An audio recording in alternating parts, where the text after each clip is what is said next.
नमस्कार, महाराष्ट्र टीव्ही 24च्या धार्मिक विशेष मध्ये आपलं स्वागत आहे। थोडक्यात काय तर आपल्या इतिहासातील अनेक सुवर्ण क्षण, अनेक मोहिमी, आनंदाचे दुखाचे क्षण, प्रभाव, विजय, पराक्रम, आक्रमण याचे हे किल्ले साक्षीदार आहेत। पण दिवाळीत किल्ला का बनवतात हा प्रश्न जेव्हा उपस्थित होतो तेव्हा याविषयी ज्येष्ठ मंडळी एकच उदाहरण देतात। ते असं सांगतात, पूर्वीच्या काळात दळणवळणाची साधनं नव्हती, त्यामुळे गावातील काही ठराविक लोक गड किल्ले पाहायला जात होते। मग ते तिथून आल्यावर दिवाळीच्या काळात लहान मुलांना त्या किल्ल्याचा इतिहास सांगत होते।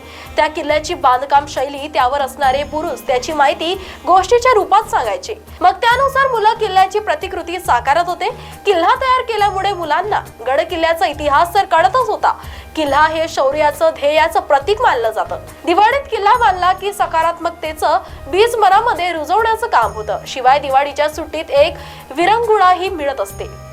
पुढे हीच गोष्ट परंपरा बनत गेली आणि दिवाळीला किल्ला तयार करणे सुरू झालं। गावाकडे प्रामुख्याने दगड, माती, शेण, चिकट धान्याचे पीठ अशा गोष्टी एकत्र करून एखाद्या किल्ल्याची प्रतिकृती तयार केली जाते।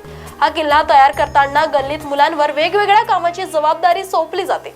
काही जण हे किल्ला बांधणी करतात तर काही साहित्य आणण्याचे काम करतात। दुसरे दोघं गावातील शिंप्यांकडून ध्वज तयार करून आणतात। काही जण कुंभारांकडून किल्ल्यावर ठेवायला मूर्त्या तयार करून आणतात। पुढे मग किल्ला बांधणी झाली की गेरू चुना वापरून किल्ल्याची रंगरंगोटी केली जाते। गुंजा, कढई अशा धान्यांनी नक्षीकाम केले जाते। मग किल्ल्यावर ध्वज लावले जातात, मूर्ती ठेवल्या जातात, झेंडूच्या झाडाचे तोरण लावले जाते। संध्याकाळी दिवे लावून किल्ल्यावर रोषणाई केली जाते। हा झाला गावातील किल्ला। पण शहरात असा किल्ला तयार करायला असंख्य अडथळे येतात। शहरात जागेची कमतरता असते। शेण, माती, दगड कुठून आणायचे हा प्रश्न असतो। त्यावर पर्याय म्हणून बाजारात ढाचा तयार केलेले लाकडी किल्ले किंवा पीओपीचे तयार किल्ले भेटू लागले आहे। शहरात अशा किल्ल्याची मागणी देखील वाढली आहे। खरं तर अशा रेडीमेड किल्ल्यात किती मजा असते असा प्रश्न पडतो, पण लहान मुलांना त्यातून इतिहास कळतो, गड किल्ल्यांची ओळख होते। यासाठी मग हा पर्याय योग्य आहे। काही न केल्यापेक्षा तयार किल्ला आणून मुलांचा त्याचं महत्व, त्याचा इतिहास सांगणे। शहरात आता काही ठिकाणी इतिहास प्रेमी लोक दिवाळीच्या आधीपासूनच तयारीला लागतात। मग भुईकोट किल्ला, जलदुर्ग किल्ला, गिरिदुर्ग डोंगर किल्ला यातील एखादा किल्ला निवडून त्याची प्रतिकृती तयार केली जाते। त्यासोबत ते त्या किल्ल्याचा सविस्तर माहितीचा फलक सोबत लावतात आणि मग ते प्रेक्षकांना पाहण्यासाठी खुले करतात। त्यामुळे किल्ल्याप्रती प्रेक्षकांच्या मनात आदर निर्माण होतो आणि इतिहास देखील कळतो।